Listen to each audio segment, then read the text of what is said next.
नमो भगवते वासुदेवाय। ओम नमो भगवते वासुदेवाय।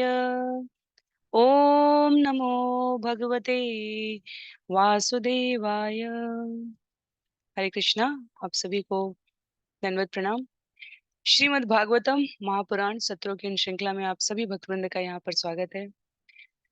सत्रों की इन यात्रा में आज हम सभी सत्र 300 पर हैं, जहाँ 18,000 श्लोकों वाले श्रीमद् भागवतम महापुराण जो वेद व्यास जी द्वारा रचित है, जिसे अमल पुराण कहा गया है, जिसे पंचम वेद भी कहा गया है।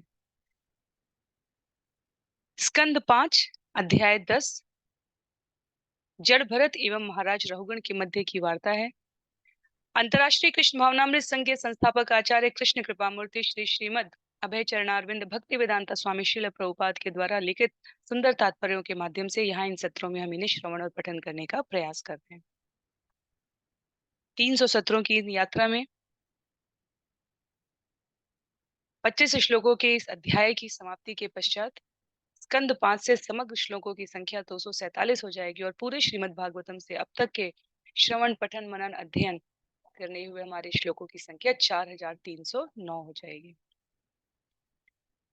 तो 12 स्कंद वाले श्रीमद् भागवतम महापुराण में हम सभी 5वें स्कंद में आज, जैसा कि सत्र का प्रारूप है, वर्तमान विषय का संक्षिप्त अवलोकन करेंगे, मंगलाचरण करेंगे और उसके पश्चात एक एक श्लोक का वाचन श्रवण करने का अनुवाद और तात्पर्य सहित प्रयास रहेगा। जड़ भरत और महाराज रघुगण की वार्ता को 3 विशेष भागों में श्लोकों की इस सूची के अनुसार यहाँ पर वर्गीकृत किया जा सकता है। महाराज रघुगण उस रास्ते से जा रहे थे जहां पर जड़ भरत देवी काली द्वारा बचाए जाने के पश्चात बैठे हुए थे। एक पालकी वाहक के रूप में राजा रघुगण के अनुचरों ने उनको आमंत्रित किया। राजा रघुगण तब तक महाराज जड़ भरत की विद्वत्ता से, परमहंस अवस्था से अपरिचित थे। जड़ भरत द्वारा कुछ ऐसा व्यवहार किया गया, राजा रघुगण द्वारा उन्हें कठोर शब्द बोले गए हैं और तब जड़ भरत ने जो उत्तर दिया है उससे महाराज रघुगण को जड़ भरत के वास्तविक परिचय का अनुभव होता है। तो आज के इस अध्याय में हम उसे श्रवण करेंगे। आरंभ करते हैं मंगलाचरण से और उसके पश्चात मेरा अनुरोध रहेगा, आप में से जिनके पास भी पुस्तकें हैं आप पुस्तक का प्रयोग करें, सुंदर श्लोकों का वाचन करें। इस स्कंद में विशेष रूप से श्लोक कुछ क्लिष्ट है क्योंकि वो गद्य के रूप में प्रस्तुत किए गए, पर फिर भी शब्दों के उच्चारण पर हम ध्यान देंगे और अन्य सभी की सुविधा के लिए मैं यहाँ स्क्रीन पर श्लोकों को प्रस्तुत भी करूंगी। तो आरंभ करते हैं मंगलाचरण से। नारायणं नमस्कृत्य नरं चैव नरोत्तमं देवीं सरस्वतीं व्यासं ततो जयमुदीरयेत्। शृण्वतां स्वकथा कृष्ण पुण्यश्रवणकीर्तन यद्यन्तस्थो यभद्राणि विदुनोति सुयत्स्यताम्। नष्टप्रायेष्व भद्रेषु नित्यं भागवत सेवया भगवत्युत्तमश्लोके भक्तिर्भवति नैष्ठिकी। ॐ अज्ञानतिमिरान्धस्य ज्ञानाञ्जनशलाकया चक्षुन्मीलितं येन तस्मै श्रीगुरुवे नमः। मूकं करोति वाचालं पङ्गुं लङ्घयते गिरिं यत्कृपातमहं वन्दे परमानन्दमाधवं। वाञ्छाकल्पतरुभ्यश्च कृपा सिन्धुभ्य एव च पतितानां पावनेभ्यो वैष्णवेभ्यो नमो नमः। जय श्री कृष्ण चैतन्य प्रभो नित्यानंद श्री अद्वैत गदाधर श्रीवासादि गौर भक्तवृंद। हरे कृष्ण कृष्ण कृष्ण हरे हरे, हरे राम राम राम हरे हरे।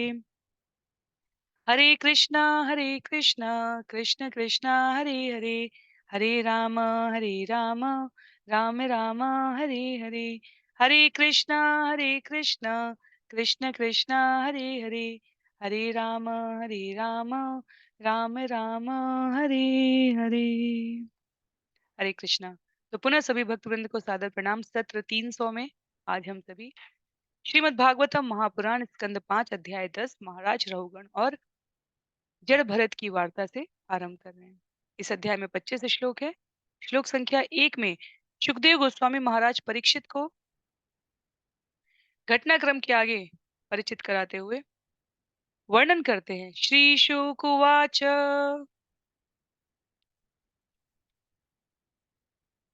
अथ सिंधु सौवीरपते रहुगणस्य व्रजित इक्षुमत्यास्तटे तत्कुल पतिना शिविकावाह पुरुष अन्वेषण समये देवेन उपसादित तद्विजवर उपलब्ध एष पीवा युवा संगहनन अंक गोखरवत धुरम वोढुम अलम इति पूर्वविष्टि गृहीते सह गृहीत प्रसभम अतत अर्ह उवाह शिबिकाम समहानुभाव। सुखदेव गोस्वामी आगे बोले, हे राजन, इसके बाद सिंधु तथा सौवीर प्रदेशों का शासक रहुगण कपिलाश्रम जा रहा था। जब राजा के मुख्य कहार पालकी वाहक इक्षुमती के तट पर पहुंचे तो उन्हें एक और कहार की आवश्यकता हुई। अतः वे किसी ऐसे व्यक्ति की खोज करने लगे और देववश उन्हें जड़ भरत मिल गया। उन्होंने सोचा कि यह तरुण और बलिष्ठ है और इसके अंग प्रत्यंग सुदृढ़ हैं। यह बैलों तथा गधों के तुल्य बोझा ढोने के लिए अत्यंत उपयुक्त है। ऐसा सोचते हुए यद्यपि महात्मा जड़ भरत ऐसे कार्य के लिए सर्वथा अनुपयुक्त थे, तो भी कहारों ने बिना झिझक के पालकी ढोने के लिए उन्हें बाध्य कर दिया। तो इस प्रकार कुछ कथा आगे बढ़ रही है। जड़ भरत क्यों कहा जा रहा है महाराज भरत को? पिछले सत्रों में पिछले अध्यायों के श्रवण से हम सभी को स्मरण है कि महाराज भरत ने समयांतर पर अपने राज्यपाट को मंत्रियों में, अपने पुत्रों में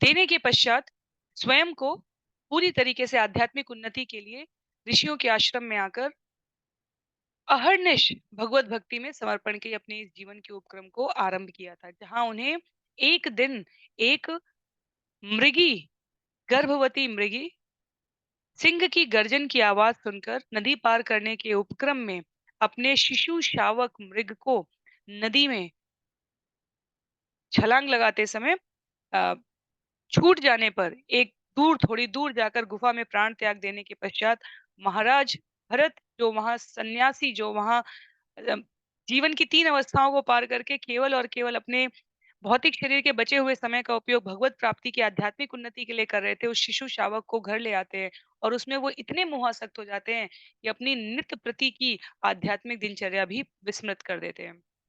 समयांतर पर वो शरीर त्याग करते हैं और अगला जन्म उनका हिरण का होता है। उस हिरण के जन्म में उन्हें अपनी पूरी स्मृति भगवत भक्ति की, अपने राजा होने की अक्षरशः स्मरण थी। हिरण का शरीर समाप्त होने के पश्चात अब ये भरत का तीसरा जन्म है और यहाँ इन्हें जड़ भरत इसलिए कहा जा रहा है। वो महाराज भरत अब जड़ भरत कहे जा रहे हैं क्योंकि भरत के रूप में, शरीर के रूप में जो आत्मा है, उसको इस बात का पूरा भान है कि यदि मैं किसी भी कर्म में अनुरक्त होऊंगा तो उसके परिणाम के लिए मुझे इसी भौतिक जगत में आसक्त रह जाना होगा। और इसलिए जड़ भरत नाम है क्योंकि वो किसी की क्रिया का कोई प्रतिक्रिया उत्तर नहीं देते थे। पिता द्वारा इतना प्रयास किया गया, अंगिरा वंश में ब्राह्मण कुल में जन्म लेने के पश्चात भी उन्होंने जो बेसिक मूलभूत संस्कार थे उनको भी सीखने में अपनी अनिच्छा व्यक्त की है। क्यों? क्योंकि वो किसी भी कार्य में अपने आप को जड़, जड़ अर्थात जो अचल, अर्थात जिसमें किसी गतिशीलता, क्रियाशीलता की अपेक्षा न की जा सके, ऐसा जीवन जी रहे थे। तो उन महाराज भरत के जड़ भरत बन जाने के तीसरे जन्म की इस प्रक्रिया में किंचित प्रकार भी आध्यात्मिक उन्नति के अवसान का कोई अवसर ना था। अपने आप को इतना सजग रखना चाहते थे जड़ भरत। और यहाँ पर जब एक दिन हमने श्रवण किया पिछले अध्याय में, एक दिन जब लुटेरों के मालिक ने, सरदार ने पुत्र कामना से देवी के सामने एक पशुवत मनुष्य की बलि देने का प्रयास किया तो उन्हें वो व्यक्ति छूटकर भाग गया तो उन्हें जड़ भरत मिल गए उनके सेवकों को। और जड़ भरत का जब उन्होंने बलि देने का प्रयास किया है तो माता ने अपनी जो क्रोधावस्था है, क्योंकि भक्त हैं, माता स्वयं, देवी माँ स्वयं भगवान की शक्ति हैं, वो भगवान की इच्छाओं का पालन सम्यक रूप से करती हैं, तो भक्त का किसी प्रकार अहित कैसे कर सकती है? तो उन्होंने वहां पर उनको प्रतिदान दिया है। और वो जड़ भरत यहाँ मार्ग में बैठे थे जब सौवीर प्रदेशों के शासक रहुगण कपिलाश्रम जा रहे हैं और एक पालकी वाहक की आवश्यकता होने पर उनके सेवकों ने तरुण और बलिष्ठ देखकर जड़ भरत को सोचा कि ये ऐसे कार्य के लिए सर्वथा उपयुक्त है। और श्री सुखदेव गोस्वामी कहते हैं, वास्तव में महात्मा जड़ भरत ऐसे कार्य के लिए सर्वथा अनुपयुक्त थे। फिर भी क्योंकि कहारों को इसका परिचय नहीं था, उन्होंने उनको ये कार्य करने के लिए बाध्य कर लिया। श्लोक संख्या 2 में, यदा हि द्विजवरस्य इषुमात्रावलोकनुगते न समाहिता पुरुषगति तदा विषमगताम श्वशिबिकां रहुगण उपधार्य पुरुषान् अधिवहतः आहहे वोढार साधुवतिक्रमन् किमीति विषमम् ऊह्यते यानम इति। किंतु अपने अहिंसक भाव के कारण जड़ भरत पालकी को ठीक से नहीं ले जा रहे थे। जैसे ही वे आगे बढ़ते, हर 3 फुट पहले वे यह देखने के लिए रुक जाते कि कहीं कोई चींटी पर पांव तो नहीं पड़ रहा है। फलतः वे अन्य कहारों से तालमेल नहीं बैठा पा रहे थे। इसके कारण पालकी हिल रही थी। अतः राजा रहुगढ़ ने तुरंत कहारों से पूछा, तुम लोग इस पालकी को ऊंची नीची करके क्यों लिए जा रहे हो? अच्छा हो यदि उसे ठीक से ले चलो।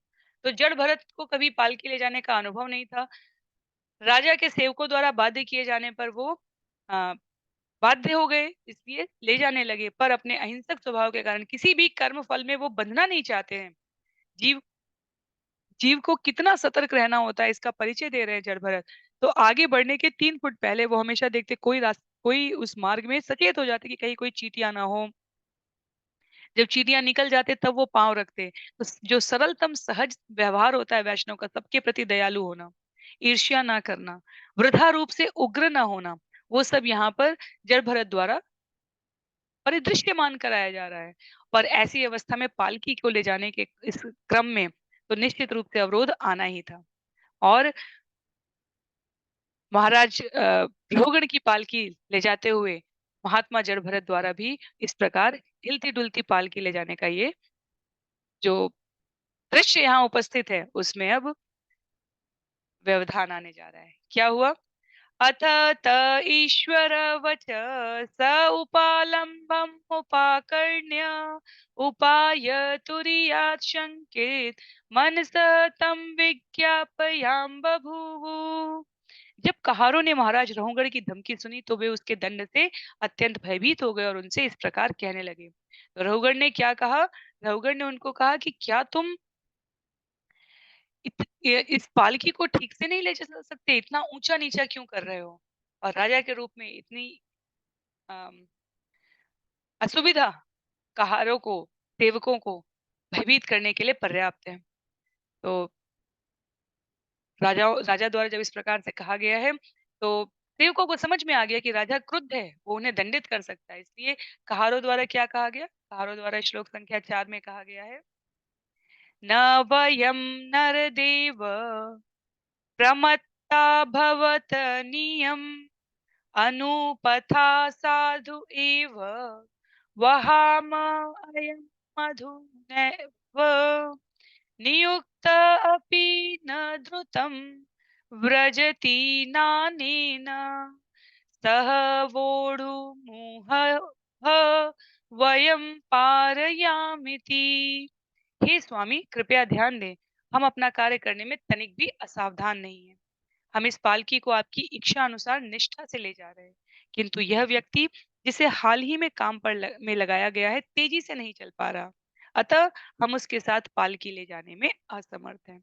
तो कहारों ने यथा स्थिति का वर्णन कर दिया कि ये हमारे द्वारा नहीं है, क्योंकि पालकी जो ले जा रहे थे वाहक वो स्वभाव से सेवक थे, जिसे सेवा करने के भाव को हमारे वर्ण व्यवस्था में शूद्र कहा गया है।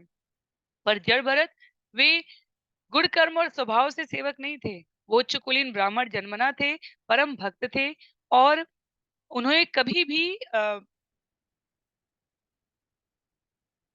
जीव पर दया न की हो, ऐसा उन्होंने अपने जीवन में कभी नहीं किया था।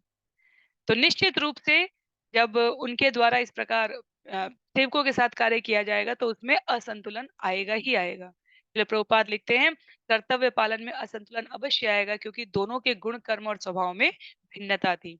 तो जो सेवक थे वो चल रही चींटियों की परवाह किए बिना पालकी ले जा रहे थे और जड़ भरत सेवकों के समान व्यवहार नहीं कर पा रहे थे, इसलिए ये कठिनाई उत्पन्न हो गई। श्लोक संख्या 5 में सांसर्गिको दोष एव नूनमेकस्यापि सर्वेषां सांसर्गिकाणां भवितुम् अर्हतीति निश्चित्य निशम्य कृपणवचो राजा रहुगण उपासित वृद्धोऽपि निसर्गेण बलात्कृत ईषदुत्थितम् अन्यो अविस्पष्ट ब्रह्मते जसं जात वेद तमिव रजसा वृतम् अतीराह। राजा रहुगण दंड से भयभीत कहारों के वचन का अभिप्राय समझ रहा था। उसकी समझ में यह भी आ गया था कि मात्र एक व्यक्ति के दोष के कारण पालकी ठीक से नहीं चल रही। यह सब अच्छी प्रकार जानते हुए तथा उनकी विनती सुनकर वह कुछ-कुछ क्रुद्ध हुआ। यद्यपि वह राजनीति में निपुण एवं अत्यंत अनुभवी था, उसका यह क्रोध राजा के जन्मजात स्वभाव से उत्पन्न हुआ था।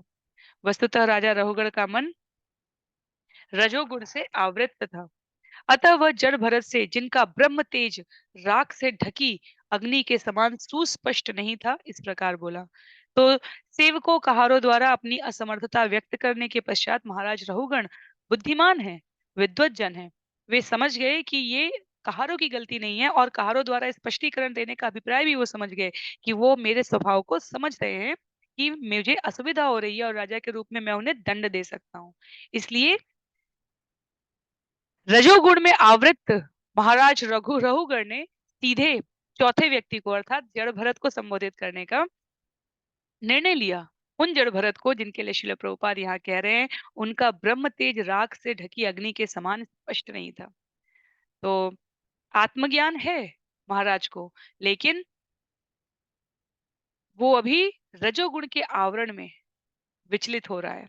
और अब महाराज रहुगण जड़ भरत से श्लोक संख्या 6 में कहते हैं, अहो कष्टम भ्रातः व्यक्तम उरु परिश्रांत दीर्घमध्वानम एक एव उहिवान सुचिरम न अतिपीव न संहनन अंगजरसा च उपद्रुत भवान सखे नो एव अपरे एत संगट्टिन इति बहु विप्रलब्ध अपि अविद्यया यत्रचित् द्रव्य गुण कर्म आशय त्वचरम कलेवरे अवस्तूनि संस्थान विशेषे अहम मम इति अनध्यारोपित मिथ्या प्रत्यय ब्रह्मभूत तुष्णीम शिवी काम पूर्ववत उवाह। राजा रहुगण ने जन भरत से कहा, मेरे भाई ये कितना कष्टप्रद है।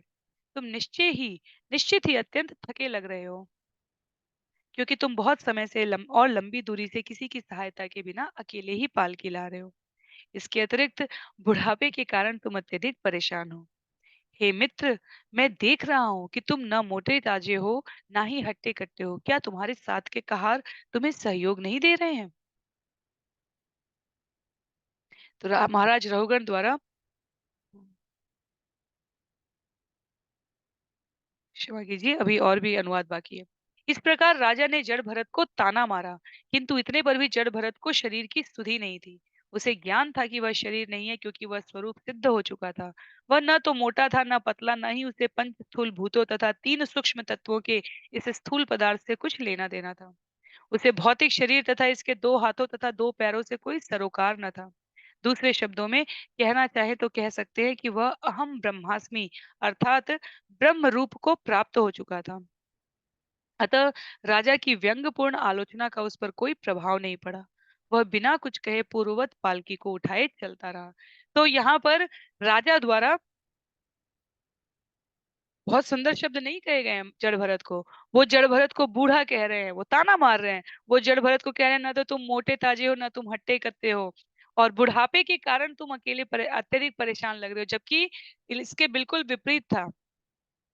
महाराज रहुगण के सेवकों ने जड़ भरत का चुनाव ही इसलिए किया था क्योंकि वो हष्ट पुष्ट थे, वो हट्टे कट्टे थे। यहाँ ताना मार रहे हैं रहुगण और कहते हैं तुम ना तो मोटे ताजे हो और ना हट्टे कट्टे हो। कहने का अर्थ है कि तुम बहुत अधिक सामर्थ्यशाली नहीं लग रहे हो। वो युवा थे और रहुगण द्वारा उन्हें व्यंग करते हुए कहा गया तुम बुढ़ापे के कारण अत्यधिक परेशान लग रहे हो।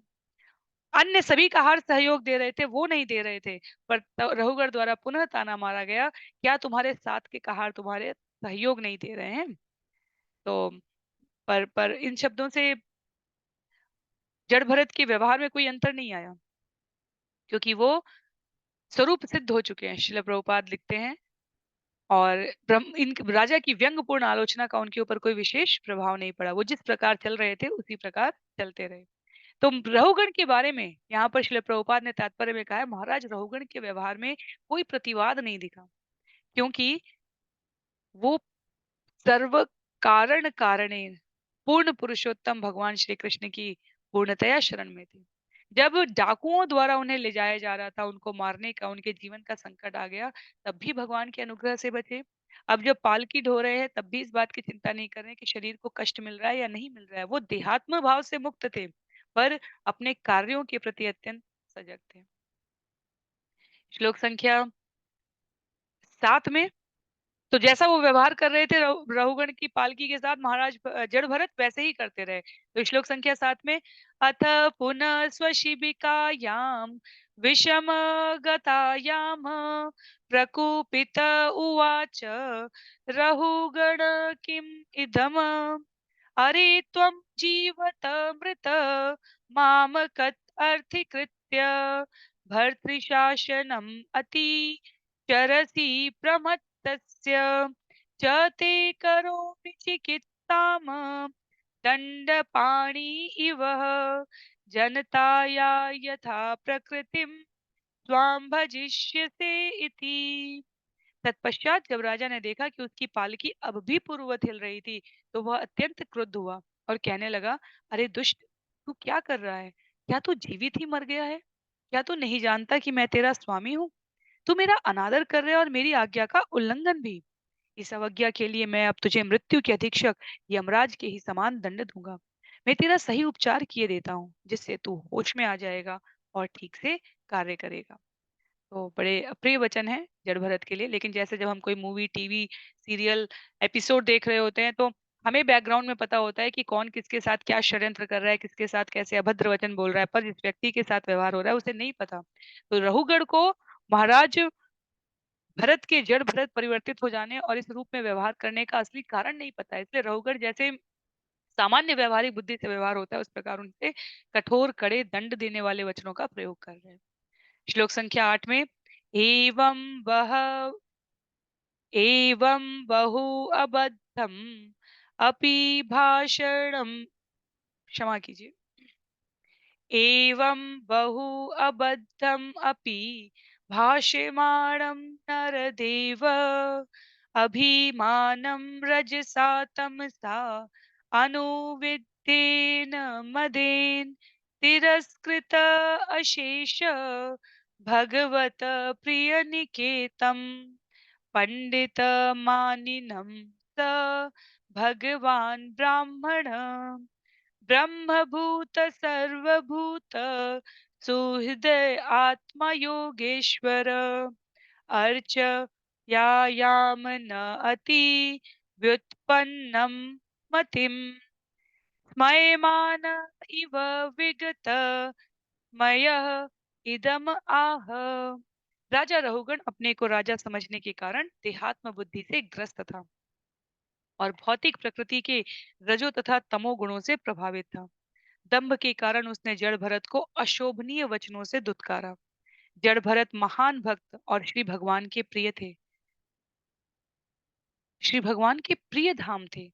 यद्यपि राजा अपने आप को बड़ा विद्वान मानता था, किंतु वह न तो महान भक्त की स्थिति से और न उसके गुणों से परिचित था। जड़ भरत तो साक्षात भगवान के परम धाम थे और अपने हृदय में ईश्वर के स्वरूप को धारण करते थे।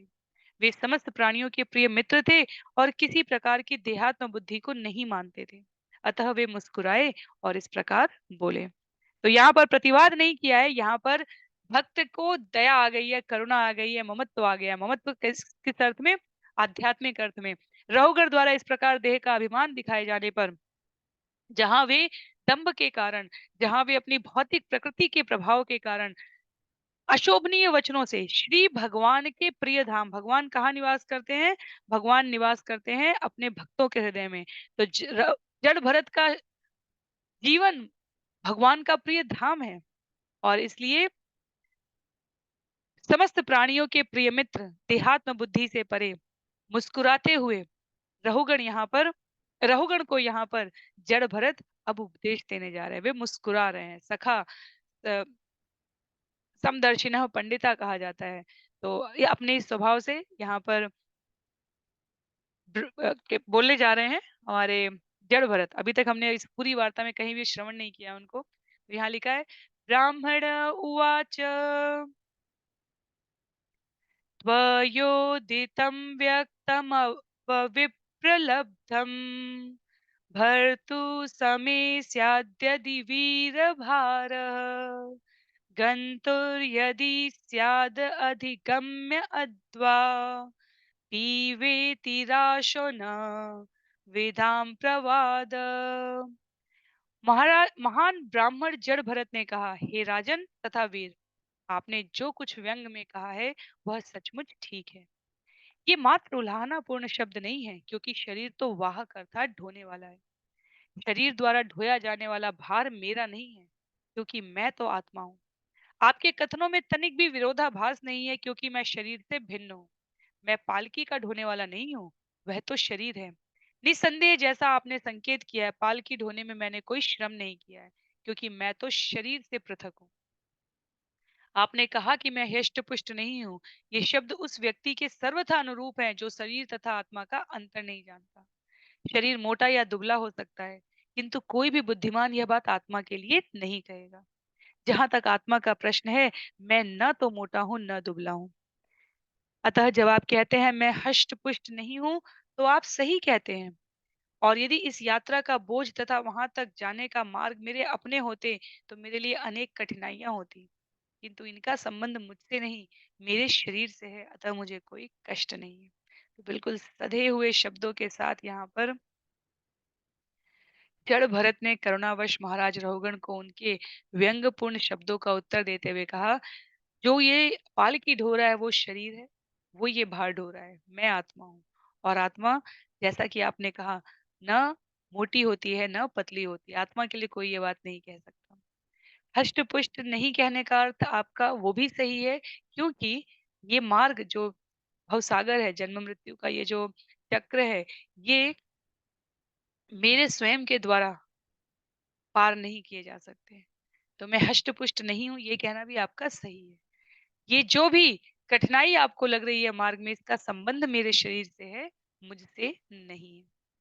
तो आत्मज्ञानी व्यक्ति के जो लक्षण भगवत गीता में बताए गए हैं, शरीर के सुख और दुख से विचलित नहीं होने के, भौतिक शरीर और आत्मा को सर्वथा पृथक समझने के, शरीर के सुख दुख को तप साधना के उद्देश्य से अप्रभावित अपने आप को रखने के इस अंतर के भाव को, वो जड़ भरत बहुत अप्रभावित रहकर बहुत ही सक्षम तरीके से पहचानते और समझते हैं। वे वास्तव में देहात्म बुद्धि से सर्वथा परे हैं, श्रील प्रभुपाद लिखते हैं। और इसलिए उन्होंने कहा कि शरीर के संबंध में रहुगढ़ द्वारा जो भी बात की गई है, उनकी वो विरोधी बातें आत्म स्वरूप पर लागू नहीं होती। तो शरीर रूप पर लागू करने की यदि यदि व्यंग में कहा है, तो वास्तव में वो आत्म स्वरूप पर बिल्कुल यथावत है। ना मोटे ताजे, हष्ट पुष्ट, ये मार्ग की घटनाएं, ये सब आत्मा पर कोई प्रभाव नहीं डालती। श्लोक संख्या 10 में कह रहे हैं, स्थौल्यं कार्श्यं व्याधय आधयश्च क्षुत्रन्नभयं काली इक्षा जरा च निद्रारतिर्मन्यु अहं मदः शुचौ देहेन जातस्य हिमेन संति। तो दूसरी तरह से भी कह सकते हैं हम लोग,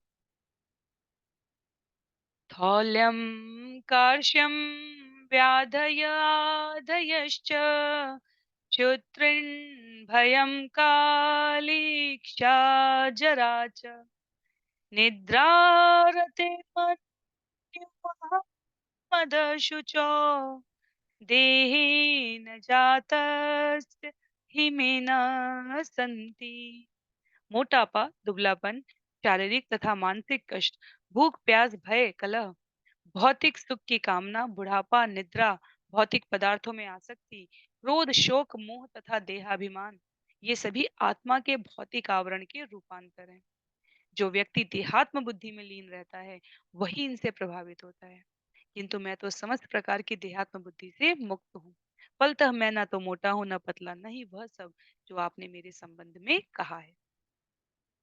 तो जड़ भरत ने यहाँ पर स्पष्ट कर दिया कि शरीर की बाह्य संरचना से संबंधित जो भी आपने लक्षण बताए हैं, रूप बताए हैं, वो आत्मा पर लागू नहीं होते, और मैं अपने आप को शरीर नहीं आत्मा के रूप में समझने की योग्यता रखता हूँ। तो इस प्रकार से कम शब्दों में अधिक ज्ञान प्रस्तुत करते हुए जड़ भरत ने महाराज रहुगण को उनके शब्दों की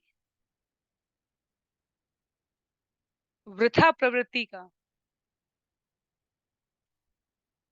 उनके शब्दों की वृथा प्रवृत्ति का वहां पर परिचय दे दिया है। श्लोक संख्या 11 में कहते हैं,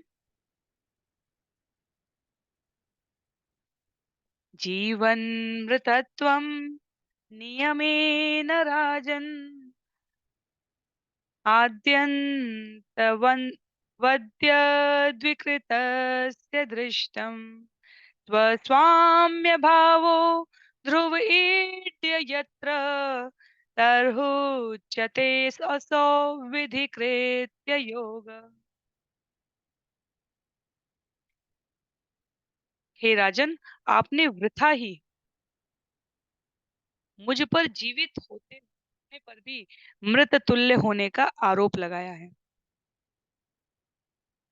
इस भौतिक संबंध में मैं इतना ही कहना चाहूंगा कि ऐसा सर्वत्र है, क्योंकि प्रत्येक भौतिक वस्तु का अपना आदि तथा अंत होता है। आपका यह सोचना कि मैं राजा तथा स्वामी हूँ और इस प्रकार आपके द्वारा मुझे आज्ञा दिया जाना भी ठीक नहीं है, क्योंकि ये पद अस्थाई है। आज आप राजा हैं और मैं आपका दास हूँ, किंतु कल स्थिति बदल सकती है और आप मेरे दास हो सकते हैं, मैं आपका स्वामी। ये नियति द्वारा उत्पन्न अस्थाई परिस्थितियां हैं।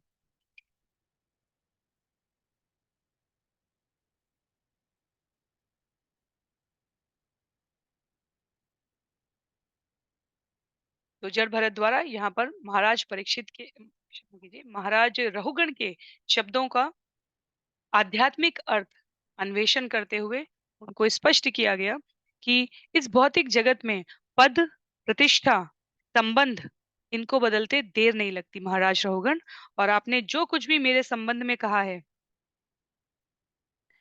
वह अनावश्यक रूप से आपके दंभ का आज्ञा दिया जाना आपके द्वारा ठीक नहीं है, क्योंकि ये सब कुछ अस्थाई है, परिवर्तनशील है, और वास्तव में देहात्म बुद्धि से उत्पन्न सभी सुख और दुख अंततः कष्टकारक ही होते हैं। तो ये जो व्यवहार है इन महान व्यक्तित्वों द्वारा, ये मानव मात्र को, जन सामान्य को इस देह बुद्धि से ऊपर उठाने के अनुक्रम में प्रयास में किया गया एक, जैसे नाटक ड्रामा कहा जाता है, वैसे एक प्रस्तुत किया गया एक दृश्य है जिसमें हमें स्पष्टता आ जाए कि सारे सारे कष्ट, सारे सुख, सारा प्रकृति पर नियंत्रण, ये सब कुछ परमात्मा के अधीन है। और हमारा कर्म अपने आप को एकले ईश्वरे आर एकले ईश्वरे कृष्ण आर सब भृत्य, एक पूर्ण पुरुषोत्तम भगवान श्री कृष्ण ही स्वामी हैं, अन्य सभी उनके सेवक हैं।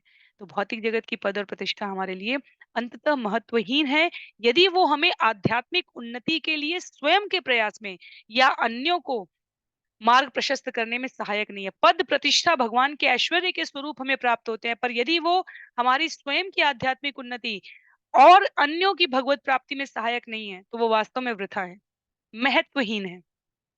श्लोक संख्या 12 में, विशेष बुद्धि विवरं मनाक च पश्याम्यन्यव्यवहारतोऽन्यत् क ईश्वरस्तत्र किमीशितव्यं तथापि राजन् करवाम किं ते। हे राजन, यदि आप अब भी ये सोचते हैं कि आप राजा हैं और मैं आपका दास, तो आप मुझे आज्ञा दें और मुझे आपकी आज्ञा का पालन करना होगा। मैं तो ये कह सकता हूँ कि ये अंतर क्षणिक है और व्यवहार या परंपरावश प्राप्त होता है। मुझे इसका अन्य कारण नहीं दिखाई पड़ता। उस दशा में कौन स्वामी है और कौन दास? प्रत्येक प्राणी प्रकृति के नियमों द्वारा प्रेरित होता है, अतः न तो कोई स्वामी है न कोई दास। इतने पर भी यदि आप सोचते हैं कि मैं आपका दास हूँ और आप मेरे स्वामी हैं, तो मैं इसे स्वीकार कर लूंगा। कृपया आज्ञा दें, मैं आपकी क्या सेवा करूं? तो जड़ भरत जानते हैं कि महाराज रहुगण बुद्धिमान है। इतना संकेत देना पर्याप्त है उनके लिए, ये समझने का कि कोई स्वामी और कोई दास नहीं है इस भौतिक जगत में। सबके स्वामी पूर्ण पुरुषोत्तम भगवान है और अन्य सभी उनके दास हैं। इसलिए अपने शब्दों के सामर्थ्य का आकलन करते हुए जड़ भरत, जो स्वयं एक बार एक समय चक्रवर्ती सम्राट रह चुके हैं, वे कहते हैं, यदि इतना सब सुनने के बाद, समझने के बाद, सोचने के बाद भी आपको लगता है महाराज रहुगण कि आप स्वामी हैं और मैं आपका दास हूं, तो कृपया आज्ञा दे, मैं इसे स्वीकार कर लूंगा। बताएं कि क्या कार्य है मेरे लिए। और आगे कहते हैं, श्लोक संख्या 13 में सरल शब्द है, कथा रूप में हम श्रवण करते चल रहे हैं। जो इसमें तत्व हैं वो बहुत ही प्रत्यक्ष रूप से लक्षित करके कहे जा रहे हैं। तो बिल्कुल स्पष्ट शब्दों में है, इसलिए हमें समझने में किसी प्रकार की कठिनाई नहीं होनी चाहिए।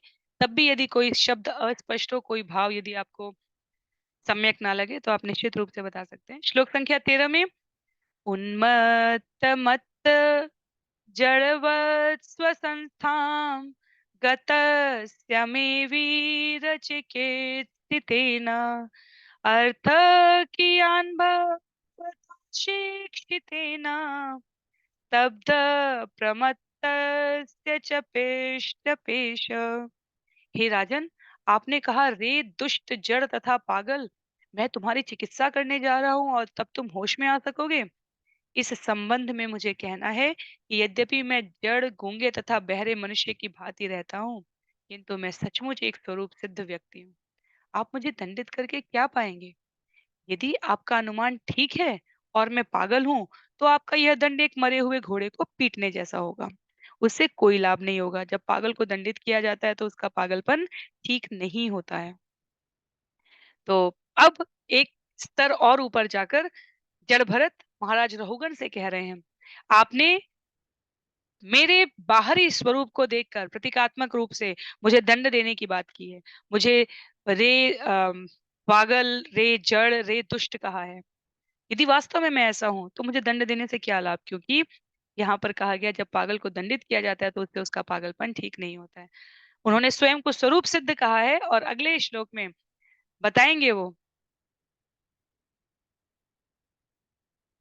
सुखदेव गोस्वामी यहाँ पर, कि इन वचनों को सुनकर महाराज रहुगण के ऊपर क्या प्रभाव होता है। श्री शुक उवाच एतावत् अनुवाद परिभाषया प्रत्युदीर्य मुनिवर उपशमशील उपरत अनात्मय निमित्तः उपभोगेन कर्मारब्धं व्यपयन राजयानम अपि तथा उवाह। सुखदेव गोस्वामी ने कहा कि महाराज परीक्षित, जब राजा रहुगण ने परम भक्त जड़ भरत को अपने कटु वचनों से मर्माहत किया, तो उस शांत मुनिवर ने सब कुछ सहन कर लिया और समुचित उत्तर दिया। अज्ञानता का कारण देहात्म बुद्धि है, किंतु जड़ भरत उससे प्रभावित नहीं थे। अपनी स्वाभाविक विनम्रता के कारण उन्होंने अपने को कभी भी महान भक्त नहीं माना और अपने पूर्व कर्म फल को भोगना स्वीकार किया। सामान्य मनुष्य की भांति उन्होंने सोचा कि वे पालकी ढोकर अपने पूर्व अपकृत्यों के फल को विनष्ट कर रहे हैं। ऐसा सोचकर वे पूर्ववत पालकी लेकर चलने लगे। तो सुखदेव गोस्वामी अपने शब्दों में यहाँ पर महाराज रहुगण के साथ व्यवहार में और उपदेश में अभिषिक्त जड़ भरत का उल्लेख करते हुए कह रहे हैं कि वे मर्माहत नहीं थे। वे तो केवल पालकी इस भाव से ढो रहे थे कि वे अपने पूर्व के अपकृत्यों को नष्ट कर रहे हैं। इसलिए ऐसा कहने के पश्चात वो सरल भाव से पूर्ववत पालकी लेकर चलने लगे। तो वो अपने आप को सही गलत के इस द्वंद में नहीं पड़ रहे हैं। उन्होंने अपने अपने भाव विचार व्यक्त कर दिए और वो पालकी लेकर चलने लगे। श्लोक संख्या 15 में स चापि पाण्डवेय सिन्धु सौवीरपति तत्त्वजिज्ञासायां सम्यक् श्रद्धया धृकृत् अधिकार ततः हृदय ग्रन्थिमोचनं द्विजवच आश्रित्य बहुयोग ग्रन्थसम्मतं त्वरया अवरुह्य शीर्षा पाद मूलम् उपसृत क्षमा पयन् विगत नृपदेव स्मयः उवाच। सुखदेव गोस्वामी ने आगे कहा, हे श्रेष्ठ पांडुवंशी महाराज परीक्षित, सिंधु तथा सौवीर के राजा रहुगण की परम सत्य की चर्चाओं में श्रद्धा थी। इस प्रकार सुयोग्य होने के कारण उसने जड़ भरत से वह दार्शनिक उपदेश सुना जिसकी संस्तुति सभी योग साधना के ग्रंथ करते हैं और जिससे हृदय में पड़ी गांठ ढीली पड़ जाती है। इस प्रकार उसका राजमद नष्ट हो गया। वह तुरंत पालकी से नीचे उतर आया और जड़ भरत के चरण कमलों में अपना सिर रखकर पृथ्वी पर दंडवत गिर गया, जिससे वह इस ब्राह्मण श्रेष्ठ को कहे गए अपमानपूर्ण शब्दों के लिए क्षमा प्राप्त कर सके। और तब उसने इस प्रकार प्रार्थना की है। तो वैष्णव सदाचार का परिचय है श्रीमद् भागवतम में स्थान स्थान पर, कहीं कोई श्रद्धा विनत भाव से, कहीं कोई अभिमानवत दंभ भाव से, कहीं कोई प्रार्थना के स्वर में, कहीं किसी निवेदन के स्वर में। जब भी दो विद्वत जन मिलते हैं और एक दूसरे के प्रति उनका यथार्थ परिचय प्राप्त कर लेते हैं, तब वे निवेदित प्रार्थना करने लगते हैं। तो रहुगण कोई स्वभावतः केवल दंभी व्यक्ति नहीं थे। उनकी आत्म तत्व परम सत्य की चर्चा में जिज्ञासा थी। और जैसे ही वे भरत के शब्दों को समझ पाए, वो तुरंत पालकी से उतरकर जीवन के महत्व के विषय में ब्रह्म जिज्ञासा करते हैं, प्रार्थना करते हैं। उच्च राज्याधिकारी जीवन मूल्यों के विषय में अनजान महाराज रहुगण यहाँ पर जैसे साधु संत वैदिक ज्ञान के प्रसार के लिए पहले या तो राजा द्वारा आमंत्रित किए जाते थे या राजा उनके पास स्वयं चलकर जाता था, उस प्रकार से अपने आप को प्रस्तुत करते हैं। श्लोक संख्या 16 में कहा गया है, कस्त्वं निगुणश्चरसि द्विजानां विभर्षि सूत्रं कथमोऽवधूत कस्यासि कुत्रत्यैहापि कस्मात् क्षेमाय नष्टे दशिनोत शुक्ल। राजा रहुगण बोले, हे ब्राह्मण, आप इस जगत में अत्यंत प्रच्छन्न भाव से तथा अज्ञात रूप से विचरण करते प्रतीत हो रहे हैं। आप कौन हैं? क्या आप विद्वान ब्राह्मण तथा साधु पुरुष हैं? आपने जनेऊ धारण कर रखा है। कहीं आप दत्तात्रेय आदि अवधूतों में से कोई विद्वान तो नहीं है? क्या मैं पूछ सकता हूँ कि आप किसके शिष्य हैं? आप कहाँ रहते हैं? आप इस स्थान पर क्यों आए हैं? कहीं आप हमारे कल्याण के लिए तो नहीं आए? कृपया बताएं कि आप कौन हैं? तो इस प्रकार ये शब्द हैं, ये निवेदन है, इसमें अथातो ब्रह्म जिज्ञासा, इसमें विनत भाव है, इसमें जो 5 भक्त के लक्षण दिखाए गए हैं, आर्त, जिज्ञासु, अर्थार्थी, ज्ञानी जो कहा गया है, उसमें से अपने आप को थोड़ा-थोड़ा चारों गुणों में से चारों प्रकारों में से अपने आप को व्यक्त करते हुए महाराज रहुगण ने प्रामाणिक ब्राह्मण गुरु को पहचान कर अपने समस्त वचनों को उनके समक्ष प्रस्तुत कर दिया है। श्लोक संख्या 17 में कहते हैं, नाहं विशङ्के तुरराजवज्रान् त्रयक्षशूलान् न यमस्य दण्डात् नाग्न्यर्कसोमा निलवेत्तपास्त्रात् शङ्के भृशं ब्रह्मकुलावमानात्। महानुभाव, न तो मुझे इंद्र के वज्र का भय है, न नागदंश का, न भगवान शिव के त्रिशूल का। मुझे ना तो मृत्यु के अधीक्षक यमराज के दंड की परवाह है, न ही मैं अग्नि, तप्त, सूर्य, चंद्रमा, वायु अथवा कुबेर के अस्त्रों से भयभीत हूँ। परंतु मैं ब्राह्मण के अपमान से डरता हूँ। मुझे इससे बहुत भय लगता है। तो यहाँ ब्राह्मण जन्मनागत श्रेष्ठता सिद्ध व्यक्ति के बारे में ही केवल नहीं कहा गया, यहाँ पर गुण, कर्म और स्वभाव से जो ब्राह्मण हैं, उनके बारे में उल्लेख करते हुए महाराज रहुगण कहते हैं कि मैं वैष्णव अपराध से डरता हूँ। श्रील प्रभुपाद इसको वैष्णव अपराध, जो आध्यात्मिक संपत्ति को पूरे जगत में वितरण कर रहे हैं, जो प्राणी मात्र के कल्याण के लिए भ्रमण कर रहे हैं, जिनके जीवन का औचित्य स्वयं के प्रति किसी भौतिक महत्वाकांक्षा से अभिप्रेरित न होकर सामान्य जनमानस के परमार्थ कल्याण के लिए है, मैं उनका अपमान करने से डरता हूँ।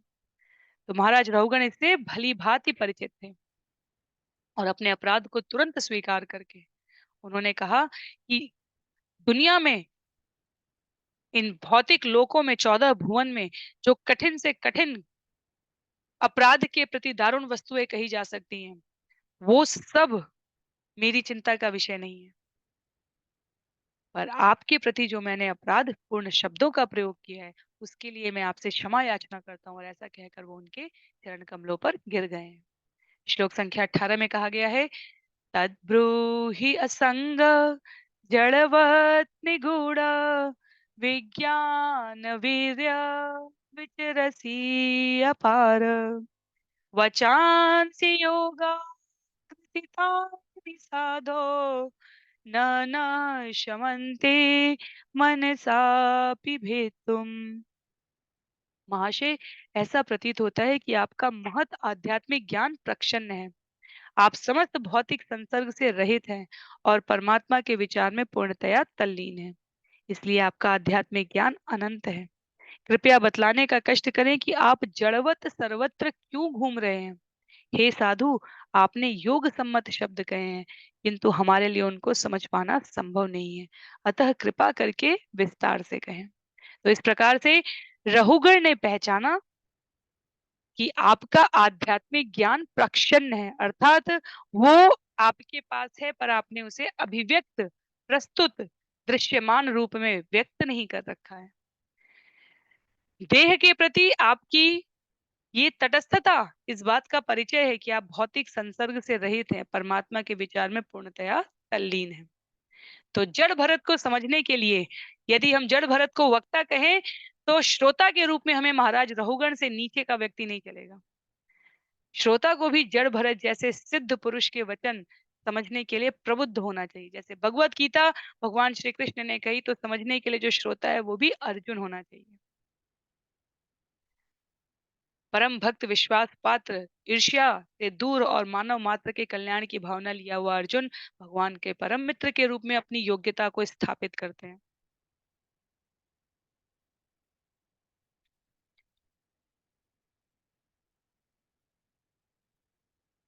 जिनके जीवन की वृत्ति में किसी भी प्रकार की अन्य संलग्नता है, उनको ज्ञान का उपदेश नहीं किया जाता है। तो यहाँ पर यदि हम देखें, तो श्रील प्रभुपाद ने जिन जिन वर्गों की बात की है, उन्होंने कहा है शूद्रों को, वैश्यों को, स्त्रियों को या अज्ञानियों को न उपदेश देकर केवल ज्ञानियों को उपदेश दिया गया है। पुनः यहाँ पर इनकी निम्नता नहीं बताई गई है। तो जब हम एक पंक्ति में पढ़ेंगे, और मुझे पता है कि निश्चित रूप से जो ध्यान से तात्पर्य पढ़ते हैं वो इस प्रश्न के साथ आएंगे, तो मैं यहीं पर प्रयास कर रही हूँ इसका उत्तर देने का। शूद्र सेवा में व्यस्त है, वैश्य अर्थार्थी हैं।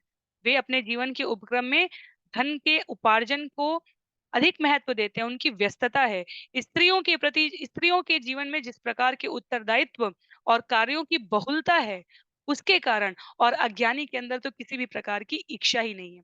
तो हम देख सकते हैं यहाँ पर शूद्र, वैश्य, स्त्री और अज्ञानी कहा गया है। इसका अर्थ यह है कि शूद्र, वैश्य और स्त्री को अज्ञानी नहीं कहा गया है। अज्ञानी एक अलग वर्ग है।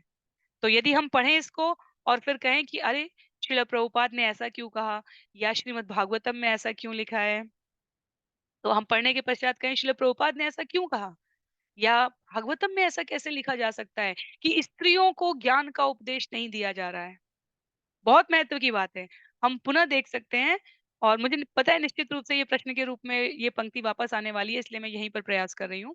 यहाँ कहा गया है, महापुरुष लोग शूद्रों को, वैश्यों को, स्त्रियों को या अज्ञानियों को उपदेश न देकर ज्ञानियों को ही देते हैं। तो शूद्र, वैश्य और स्त्री अपने शरीर से संबंधित व्यस्तता, शरीर और स्वभाव से संबंधित व्यस्तता के कारण अलग रखे गए, नहीं तो पूरा एक स्कंद, लगभग पूरा एक स्कंद वर्णित है माता देवहूति और कपिल देव के आपसी आपसी ज्ञान के संवाद के लिए। तो सामान्य रूप से जो ये वर्गीकरण है, ये शरीर जन्य कार्य की बहुलता के कारण है। अज्ञानी एक अलग कैटेगरी, एक अलग वर्ग बनाया गया है। इन 4 को कहा गया है। तो स्त्री, शूद्र और वैश्य इस क्रम में नहीं है कि वो अज्ञानी है इसलिए उन्हें ज्ञान नहीं दिया जा रहा है। उनके पास भौतिक कार्यों की बहुलता है। और तीनों अपने स्वभाव के अनुसार मैया हम अपने आस-पास भी देख सकते हैं, मैया, माताएँ अ, यदि बच्चे को थोड़ी चोट लग जाए या किसी को घर में भूख लगी है या किसी अन्य कार्य की कहीं कोई कार्य का आयोजन है, तो उसमें वो बैठ के आराम से अखंड पाठ नहीं कर रही होती हैं। वो अपनी दिनचर्या को इधर-उधर परिवर्तित कर देती हैं। अन्यों की सुख-सुविधाओं का ध्यान, ये स्वभाव है, इसे हम नहीं बदल सकते। जैसे पिछले सत्र में आपने देखा होगा, नीच पुरुष शब्द प्रयोग हुआ था। वहाँ मैं विस्मृत कर गई थी इस पंक्ति को, नीच पुरुष शब्द प्रयोग हुआ था। तो शास्त्र शास्त्र केवल शरीर से संबंधित या लिंग से संबंधित, वर्ण से संबंधित निर्णय नहीं सुनाते हैं। शास्त्र स्वभाव, गुण और कर्म से संबंधित बातें कहते हैं। तो स्त्री को यहाँ पर अज्ञानी नहीं कहा गया, इसमें कोई अस्पष्टता नहीं रखेगा कोई, ठीक है? और श्रील प्रभुपाद कह रहे हैं यहाँ पर कि ज्ञानियों को जो केवल सभी प्रकार के कार्यों को पीछे छोड़कर जो ज्ञान अर्जन करने के लिए आते हैं, माता देवहूति स्त्री के रूप में वहां पर ज्ञान नहीं प्राप्त कर रही हैं। उन्होंने भगवान कपिल अपने पुत्र के समक्ष निवेदन किया है, मैं ज्ञानी, वो ज्ञानी के रूप में वहां पर अपने आप को प्रस्तुत कर दिए हैं, क्योंकि उनके अंदर ब्रह्म जिज्ञासा है, मैं जानना चाहती हूँ ज्ञान को। ज्ञानी का अर्थ ये नहीं कि वो कह रही हैं कि मैं ज्ञानी हूँ। ज्ञानी का अर्थ यह है कि वो ज्ञान प्राप्त करने के लिए सुपात्र रूप में योग्यतापूर्ण तरीके से अपने आप को लेकर आ रही है। तो कोई दुविधा नहीं रखेगा कोई, इसके बाद भी कुछ अस्पष्टता हो, कोई असहमति हो, तो आप निश्चित रूप से व्यक्त कर सकते हैं। तो उसके पश्चात कहा गया, जब क्रमशः लोग शुद्ध हो जाते हैं, श्रील प्रभुपाद कह रहे हैं, तो जब जब तक शूद्र, वैश्य और अपने शरीर, स्त्री काया में अपने कार्यों की बहुलता से जब धीरे-धीरे जीव अपने आप को आत्म उन्नति की ओर उत्सर्ग करने लगता है, तब उसे भगवत गीता, श्रीमद् भागवतम के उपदेश इनसे क्रमशः उच्च ज्ञान प्राप्त करने की कला क्या है, वो समझ में आने लगती है। तत्पश्चात श्लोक संख्या 19 में कहा गया है, अहं च योगेश्वरमात्मतत्त्वविदां मुनीनां परमं गुरुं वै प्रष्टुं प्रवृत्त किमिहारणं तत् साक्षाद्धरिं ज्ञानकलावतीर्णम्। मैं आपको योग शक्ति का प्रतिष्ठित स्वामी मानता हूँ। आप आत्मज्ञान से भलीभांति परिचित हैं। आप साधुओं में परम पूज्य हैं और आप समस्त मानव समाज के कल्याण के लिए अवतरित हुए हैं। आप आत्मज्ञान प्रदान करने आए हैं और ईश्वर के अवतार तथा ज्ञान के अंश कपिल देव के साक्षात प्रतिनिधि हैं। अतः मैं आपसे पूछ रहा हूँ, हे गुरु, इस संसार में सर्वाधिक सुरक्षित आश्रय कौन सा है? राजा हैं महाराज रहुगण, प्रजा को आश्रय देना उनका कार्य है, पर राजा के स्वभाव की उदात्तता है कि आत्मज्ञानी को, परमहंस व्यक्ति को, विद्वत जीव को सामने देखकर वो पूछ रहे हैं कि इस संसार में सबसे सुरक्षित आश्रय क्या है? सबसे सुरक्षित आश्रय। तो जड़ भरत के योगी पद में किंचित मात्र भी संशय नहीं है। जब महाराज थे जड़ भरत, श्रील प्रभुपाद लिखते हैं, जब वो महाराज भरत थे तब वो ऋषियों का, साधुओं का, महात्माओं का आश्रय लेते थे। और अब जब उन्हें स्वयं जन्म पर्यंत व्यवहार करने की सात्विकता से स्वयं उस आत्म तत्व के संबंध में जिज्ञासा का समाधान करने का पद प्राप्त हुआ है, तब भगवान ने अपने अगले कैंडिडेट को, अपने अगले चुनाव अर्थात राजा रहुगण को उनके सामने इस प्रकार प्रश्न करते हुए उपस्थित किया है। तो रहुगण द्वारा प्रश्न किया गया है श्लोक संख्या 20 में, तवे भवान् लोक निरीक्षणार्थम अव्यक्तलिंगो विचरत्यपि स्वेत् योगेश्वराणां गतिमंद बुद्धि कथम विचक्षित गृहानुबंध। क्या यह सच नहीं है कि आप पूर्ण पुरुषोत्तम भगवान के अवतार कपिल देव के साक्षात प्रतिनिधि हैं? मनुष्यों की परीक्षा लेने और यह देखने के लिए कि वास्तव में कौन मनुष्य है और कौन नहीं, आपने अपने आप को गूंगे तथा बहरे मनुष्य की भांति प्रस्तुत किया है। क्या आप संसार भर में इसलिए नहीं इस रूप में घूम रहे हैं? मैं तो गृहस्थ जीवन तथा सांसारिक कार्यों में अत्यधिक आसक्त हूँ और आत्मज्ञान से रहित हूँ। इतने पर भी अब मैं आपसे प्रकाश पाने के लिए आपके समक्ष उपस्थित हूँ। आप बताएं कि मैं किस प्रकार आत्म जीवन में प्रगति कर सकता हूँ।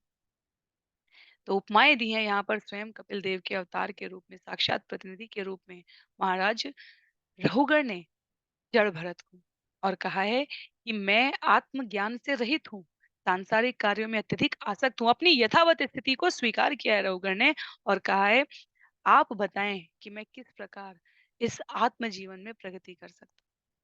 तो तस्मात् गुरु प्रपद्येत जिज्ञासु श्रेय उत्तमम, स्कंद 11 अध्याय 3 श्लोक संख्या 21 को यहाँ पर उल्लेख करते हुए शिला प्रभुपाद कह रहे हैं। अभी हम लोग स्कंद 5 पर हैं, पर शिला प्रभुपाद की प्रज्ञा, मेधा और शास्त्र के प्रति उनका समर्पण कितना प्रबुद्ध रहा होगा कि उस समय इंटरनेट नहीं थे। उस समय इस प्रकार google.com जाके जाते ही हमें सब चीजें नहीं मिल जाएंगी। कौन से वेबसाइट पे जाकर क्या संदर्भ लेना है। क्या अध्ययन रहा है शिला प्रभुपाद का। स्कंद 5 के तात्पर्य में शिला प्रभुपाद स्कंद 11 में आए हुए भागवतम के श्लोक का उल्लेख करते हुए कहते हैं कि मनुष्य को चाहिए कि वह जड़ भरत जैसे गुरु के पास पहुंचकर मानव जीवन के उद्देश्य के संबंध में जिज्ञासा करे। ये शरीर केवल खाने सोने, इंद्रिय सुख प्राप्त करने और सुरक्षा करने के लिए नहीं मिला है। इसका औचित्य इससे बहुत ऊपर है। हमें उसको समझने का प्रयास करना है। अंतिम कुछ श्लोक है, तो हम लोग एक साथ समाप्त करेंगे आज के सत्र में। इसी अध्याय के श्लोक संख्या 21 में, दृष्ट श्रम कर्मत आत्मनो वे भर्तृर्गन्तुर्भवतश्चानुमन्ये यथा सतो दानयनाद्य भावात् समूल इष्टो व्यवहार मार्ग। आपने कहा कि मैं श्रम करने में थकता नहीं हूँ। यद्यपि आत्मा देह से पृथक है, किंतु शारीरिक श्रम करने से थकान लगती है और ऐसा लगता है कि यह आत्मा की थकान है। जब आप पालकी ले जा रहे होते हैं, तो निश्चय ही आत्मा को भी कुछ श्रम करना पड़ता होगा। ऐसा मेरा अनुमान है। आपने यह भी कहा है कि स्वामी तथा सेवक का बाह्य आचरण वास्तविक नहीं है, किंतु प्रत्यक्ष जगत में यह वास्तविक भले न हो, तो भी प्रत्यक्ष जगत पदार्थों से वस्तुओं प्रभावित तो हो ही सकती है। ऐसा दृश्य तथा अनुभव गम्य है। अतः भले ही भौतिक कार्यकलाप अस्थायी हो, किंतु उन्हें असत्य तो नहीं कहा जा सकता। तो जिज्ञासा कर रहे हैं यहाँ पर महाराज रहुगण बिल्कुल खुले हृदय से, क्योंकि जब उन्होंने व्यंग किया है जड़ भरत के ऊपर कि आप थक गए होंगे, आप वृद्धावस्था को प्राप्त हो रहे हैं, ये आपका सहयोग नहीं कर रहे हैं, तब जड़ भरत ने उत्तर दिया था, शरीर थक सकता है, मैं शरीर नहीं हूँ, मैं आत्मा हूँ और मेरी कोई थकान नहीं है। और तब उसको सुनकर और उस ज्ञान से संबद्ध करके अब रहुगण यहाँ पर प्रश्न कर रहे हैं कि आप कह तो रहे हैं कि शरीर, शारीरिक श्रम करने की थकान शरीर को होती है, आत्मा को नहीं होती है। लेकिन इस भौतिक जगत में प्रत्यक्ष रूप से दृष्टिगोचर तो यही हो रहा है ना कि जो आसपास के पदार्थ हैं, जो परिस्थितियां हैं, जो घटनाएं हैं, वो हमें प्रभावित कर रही हैं। तो कैसे हम उसे असत्य ना कहें? ये रहुगढ़ का प्रश्न है और ये हम सबका प्रश्न है कि हम कहते रहे कि सुख-दुःख जो है शरीर की स्थिति है, आत्मा की नहीं, आत्मा इससे स्पर्श भी नहीं करती है। लेकिन शरीर सुख और दुःख से प्रभावित होकर जो व्यवहार करेगा और वो आत्मा स्वभाव रूप में सूक्ष्म शरीर में धारण करके अगले शरीर में प्रवेश करेगी, तो स्वभाव किस लेकर जाएगी? तो हम कैसे कह दें कि ये असत्य है? तो बिल्कुल स्वाभाविक सा प्रश्न है ये। और श्लोक संख्या 22 में तो कैसे इसका आगे भी उत्तर आएगा, बहुत ही विस्तार में है ये प्रकरण। अभी इस पर 2-3 अध्याय चलेंगे, तो इसलिए ये ऐसा नहीं समझना है कि मैं द्रुत गति से जा रही हूँ। यहाँ पर इसका पूरा, अगर हमें यहाँ प्रश्न समझ में आ गया है, तो आगे का विषय हमें स्पष्ट रहेगा। श्लोक संख्या 22 में, हाल्याग्नितापात् पयसोभिताप तत्तापतस्तण्डुलगर्भरन्ध्री देहेन्द्रियस्वाशयसन्निकर्षात् तत्संस्कृतिपुरुषस्यानुरोधात्। राजा रहुगण आगे बोला, महाशय, आपने बताया कि शारीरिक स्थूलता तथा कृशता जैसी उपाधियां आत्मा के लक्षण नहीं है। यह सही नहीं है, क्योंकि सुख तथा दुख जैसी उपाधियों का अनुभव आत्मा को अवश्य होता है। आप दूध तथा चावल को एक पात्र में भरकर अग्नि के ऊपर रखें तो दूध तथा चावल क्रम से स्वतः तप्त होते हैं। इसी प्रकार शारीरिक सुखों तथा दुखों से हमारी इंद्रियां, मन तथा आत्मा प्रभावित होते हैं। आत्मा को इस परिवेश से सर्वथा बाहर नहीं रखा जा सकता है। तो महाराज रहुगण का तर्क व्यावहारिक दृष्टि से बिल्कुल सही है। अगर हम दूध रखेंगे और चावल रखेंगे और उसको अग्नि का ताप देंगे, तो दोनों अपने-अपने स्वभाव के अनुसार तप्त होंगे और दोनों एक-दूसरे से अलग नहीं रहेंगे। जो आरंभ में अलग दिख रहा था दूध और चावल, वो अब पककर हमें एक नया पदार्थ बना कर दे रहा है। तो हम कहें कि सुख-दुःख तो शरीर को मिल रहा है, लेकिन इससे इंद्रियाँ, मन और आत्मा प्रभावित होते हैं। तो आत्मा को इससे सर्वथा कैसे अलग रख दिया जाए? तो ये भी प्रश्नों की श्रृंखला चल रही है, ये बताने के लिए ये हमने भगवत गीता में तो श्रवण कर लिया, शरीर अलग है, आत्मा हमारी पहचान है, शरीर शरीर वाहन है, आत्मा उसको चलाने वाला चालक है। तो अब यहाँ पर रहुगण ने बुद्धिमत्तापूर्ण तरीके से प्रश्न करते हुए कहा, लेकिन पूर्णतया चालक को वाहन से, वाहन को चालक से अलग तो नहीं किया जा सकता। तो कैसे समझें इस विषय को? श्लोक संख्या 23 में कहते हैं, शास्ताभिगोप्ता नृपति प्रजानां यः किंकरो वैनपि नष्टिपिष्टम् स्वधर्माराधनमच्युतस्य यदि हमानो विजहात्य गौगम। महाशय, आपने बताया था कि राजा तथा प्रजा अथवा स्वामी और सेवक के संबंध शाश्वत नहीं होते। यद्यपि ऐसे संबंध अस्थायी हैं, तो भी जब कोई व्यक्ति राजा बनता है तो उसका कर्तव्य नागरिकों पर शासन करना और नियमों की अवज्ञा करने वाले को दंडित करना है। उनको दंडित करके वह नागरिकों को राज्य के नियमों का पालन करने की शिक्षा देता है। पुनः आपने कहा है कि मूक तथा बधिर को दंड देना, चर्वित को चर्वण करना या पिसी लुगदी को फिर से पीसना है, जिसका अभिप्राय यह हुआ कि इससे कोई लाभ नहीं होता। किंतु यदि कोई परमेश्वर द्वारा आदिष्ट अपने कर्तव्यों के पालन में लगा रहता है, तो उसके पाप कर्म निश्चय ही घट जाते हैं। यदि किसी को बलपूर्वक उसके कर्तव्यों में लगा दिया जाए, तो उसे लाभ पहुँचता है, क्योंकि इस प्रकार उसके समस्त पाप दूर हो सकते हैं। तो क्या कहा जा रहा है यहाँ पर?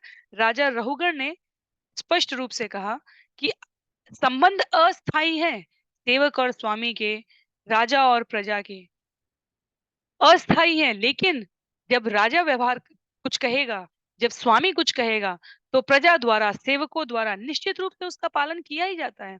तो बलपूर्वक यदि किसी को हम किसी प्रकार के कर्म में लगा दे रहे हैं और इससे उसे लाभ पहुँच रहा है, तो शुद्धिकरण की प्रक्रिया तो कार्य करेगी ही। कहने का अभिप्राय है, जैसे यदि कोई राजा है, स्वामी है और वो अपने सेवक को, प्रजा को कहे कि प्रतिदिन जो 16 माला जाप करेंगे, उन्हीं को इस राज्य में, इस पद पर, इस सेवा में, इस नौकरी में रखा जा सकता है। तो प्रतीकात्मक रूप से उन्हें भौतिक लाभ दिखेगा उन व्यक्तियों को, और दंड ना मिले इस भाव से वो 16 माला करने भी लगेंगे। तो रहुगण का प्रश्न ये है कि यदि हम बलपूर्वक किसी से उसके आत्मिक उन्नति का कार्य करवा रहे हैं, तो क्या ये प्रशंसनीय नहीं है? तो बहुत ही सुंदर प्रश्न है, बहुत ही व्यावहारिक प्रश्न है। बच्चों को डाँट कर हम कहें कि यदि 4 माला नहीं करोगे, तो हम जो भी उनकी फ़ेवरेट, जो भी उनकी पसंदीदा वस्तु है, स्थान है, अम, वॉच टाइम है, देंगे, नहीं देंगे, इस प्रकार की बातें, तो ये उचित है या अनुचित है? क्योंकि हम सहयोग तो कर रहे हैं निश्चित रूप से, किसी भी प्रकार से उनके मुख से हरिनाम निकलवाने में, किसी भी प्रकार से उनके पूर्ववर्ती पाप कर्मों को नष्ट करने में। तो ये सही है या नहीं? बेसिकली मूल रूप से राजा रहुगण यहाँ पर ये समझना चाह रहे हैं कि इसका लाभ होता है या नहीं होता है? क्या ये दीर्घकाली लाभ में नहीं आएगा? तो यहाँ पर ये 3 प्रश्न हो चुके हैं अभी तक राजा रहुगण के। तो श्लोक संख्या 24 में कहते हैं, दूसरा अंतिम श्लोक है इस अध्याय का। तन्मे भवान्नर देवाभिमानम् मदेन तुक्षीकृतसत्तमस्य कृषिष्टमैत्री दृशमार्तबन्धो यथा तरे स तव अध्यानम् अहम्। आपने जो भी कहा है उसमें मुझे विरोधाभास लगता है। हे दीनबंधु, मैंने आपको अपमानित करके बहुत बड़ा अपराध किया है। राजा का शरीर धारण करने के कारण मैं झूठी प्रतिष्ठा से फूला हुआ था। अतः इसके लिए मैं अवश्य ही अपराधी हूँ। अब मेरी प्रार्थना है कि मुझ पर अहेतुक अनुग्रह की दृष्टि डालें। यदि आप ऐसा करें, तो आपका अपमान करके मैंने जो पाप कर्म किया है, उससे मुक्त हो सकूँगा। तो अपने प्रार्थना कर रहे हैं रहुगण यहाँ पर, तो अपने निवेदन को प्रस्तुत करते हैं, अपनी असमंजस की जो विचार स्थिति है उसे प्रस्तुत करते हैं और जो भी अपशब्द यहाँ पर बोले हैं उसके लिए अपनी क्षमा प्रार्थना कर रहे हैं। तो वैष्णव के प्रति किए गए अपराध कहीं क्षमा नहीं हो सकते और चैतन्य महाप्रभु स्पष्ट रूप से कहते हैं ये जिस वैष्णव के प्रति किया गया अपराध है उसी के पास क्षमा मांगना चाहिए। जैसे दुर्वासा और अम्बरीश का प्रकरण आता है। दुर्वासा ने अम्बरीश के प्रति अपराध किया, तीनों भुवन में जाकर 14 लोकों के पार वैकुंठ में होकर आ गए, पर उनको उस अपराध से मुक्ति नहीं मिली। भगवान ने कहा अम्बरीश के पास जाओ और अम्बरीश से कहो। तो भगव किसी भी प्रकार का वैष्णव अपराध उस व्यक्ति के पास जाकर पुनः मांगने से ही दूर होता है, अन्यथा अन्य समस्त परमार्थिक कार्य नष्ट हो जाते हैं। जो कुछ भी पुण्य अर्जित है वो नष्ट हो जाता है। परमार्थिक कार्य कहा है या पुण्य शब्द नहीं कहा है, अर्थात किसी भी हमें लगे कि हम तो बहुत दिव्य साधना कर रहे हैं पर हम वैष्णव के प्रति अपराध कर रहे हैं, तो हमें उससे उस पाप वृत्ति से हमें छुटकारा नहीं मिलेगा। तो इसलिए तुरंत यहाँ पर क्षमा मांग लेनी चाहिए, ऐसा लिखा है श्रील प्रभुपाद ने, जिससे आत्मिक प्रगति ना रुके। किसी वैष्णव के चरण कमलों पर अपराध हो तो तुरंत उससे क्षमा मांगना चाहिए, क्योंकि वैष्णव स्वभाव से दयालु होता है और वैष्णव प्रसन्न है तो कृष्ण की सरलता, कृष्ण के स्वभाव की कृपालुता हमें स्वतः प्राप्त हो जाती है। तो इस अध्याय का अंतिम श्लोक है श्लोक संख्या 25, जिसमें कहा गया है न वे क्रियाश्वेश्वसूय सखस्य साम्ये नवीताभिमते तवापि महद्विमानस्वपिताथिमङ्ग्र नक्ष्यत्यदूरादपि शूलपाणि। हे स्वामी, आप समस्त जीवात्माओं के मित्र, पूर्ण पुरुषोत्तम भगवान के सखा हैं। अतः आप सबों के लिए समान हैं और देहात्म बुद्धि से सर्वथा मुक्त हैं। यद्यपि मैंने आपकी अवमानना करके अपराध किया है, किंतु मैं जानता हूँ कि मेरे इस तिरस्कार से आपको कोई हानि या लाभ नहीं होने वाला है। आप दृढ़ संकल्प हैं जबकि मैं अपराधी हूँ। इसलिए भले ही मैं भगवान शिव के समान बलवान क्यों न हूँ, किंतु एक वैष्णव के चरण कमल पर अपराध करने के कारण मैं तुरंत ही नष्ट हो जाऊंगा।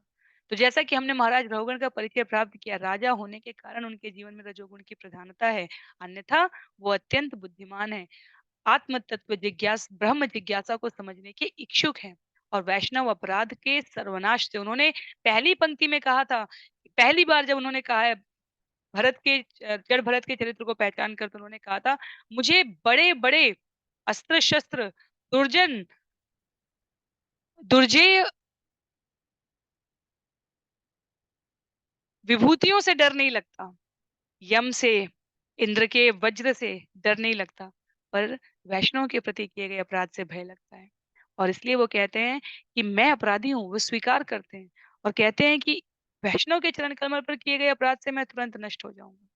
तो आपको मैं देहात्म बुद्धि से सर्वथा मुक्त देख रहा हूँ। आप मेरे प्रति क्रुद्ध नहीं होंगे, पर क्योंकि मैं आपके चरणों में अपराध करूँगा, तो प्रकृति की व्यवस्था के अनुरूप मेरा पतन, मेरा सर्वनाश निश्चित है। श्री वृंदावन दास ठाकुर के चैतन्य भागवत का उल्लेख करते हुए यहाँ पर श्रील प्रभुपाद तात्पर्य में कह रहे हैं, समस्त शास्त्रों ने एक मत में वैष्णव निंदा को अपराध कहा है। शूल पाणी सम यदि भक्त निंदा करे, भागवत प्रमाण तथापि शीघ्र मरे।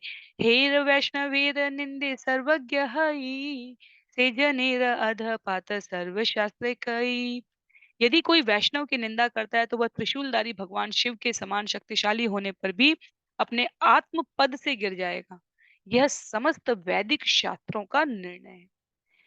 आगे चैतन्य भागवत मध्य लीला अध्याय 22 का उल्लेख करते हुए कहा है, वैष्णवेर निंदा करी बेक यार गण, तार रक्षा सामर्थ्य नाही को न जन, शूल पाणी सम यदि वैष्णवेरे निंदे, तथापि नाशयाय कहे शास्त्र वृंदे, इहा न मानिया ये सुजन निंदा करे, जन्मे जन्मे से पापिष्ठ देव दोषे मरे। जो वैष्णवों की निंदा करता है उसे कोई नहीं बचा सकता, चाहे वह भगवान शिव के समान बलवान क्यों ना हो। यदि वह वैष्णव की निंदा करता है तो उसका विनाश होना ही है। यही समस्त शास्त्रों का निर्णय है। यदि कोई शास्त्रों के निर्णय की अवहेलना करके वैष्णव की निंदा करता है तो उसका विनाश निश्चित है। तो ये बिल्कुल जन्म जन्मांतर तक कष्ट भोगने की गति प्राप्त होती है जो वैष्णवों की निंदा करता है। तो ये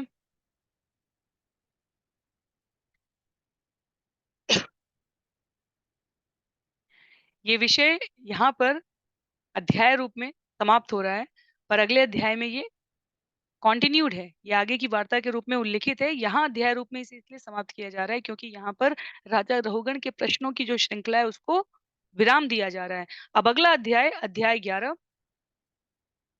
अध्याय 11 जिसका नाम है जड़ भरत द्वारा रहुगण को शिक्षा।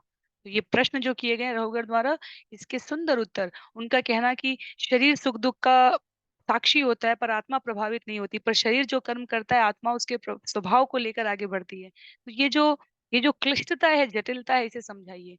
या उनका ये कहना कि आपने अपने आप को सम दुख समय कर दिया, पर सामान्य रूप से यदि स्वामी के पद पर हम हैं, यदि राजा के पद पर हम हैं, तो सेवक के रूप में या फिर प्रजा के रूप में जो अधिकारी लोग हैं, उन वचनों का पालन यदि प्रजा करेगी, तो राजा अगर उग्रता से कहेगा कि सबको हरि नाम जप करना है, तो प्रजा भय से ही सही पर करेगी तो क्या ये उचित है? क्योंकि इससे लाभ तो हो रहा है, हरि नाम जप तो हो रहा है। तो ऐसे प्रकार के व्यावहारिक प्रश्न है रघुगण के द्वारा जिसका उत्तर महाराज भरत, जो भी जड़ भरत के रूप में है, अगले अध्याय में देंगे, अध्याय 11 में। यहाँ पर श्रील प्रभुपाद कहते हैं, इस प्रकार श्रीमद् भागवत के पंचम स्कंद के अंतर्गत जड़ भरत तथा महाराज रहुगण की वार्ता नामक 10वें अध्याय के भक्ति वेदांत तात्पर्य पूर्ण हो रहे हैं। तो ये अध्याय यहाँ पर समाप्त है। ये सत्र भी हम यहाँ पर समाप्त करेंगे। अगले सत्र में अध्याय 11 में इस वार्ता को भक्ति वेदांता स्वामी श्रील प्रभुपाद के मार्गदर्शन में, गुरु की असीम अनुकंपा से, भक्तों के संग में हम सभी श्रवण करने का प्रयास करेंगे। श्रील प्रभुपाद की जय, श्रील गुरुदेव की जय, अनंत कोटि वैष्णव वृंद की जय, श्रीमद् भागवतम महापुराण की जय। हरे कृष्णा।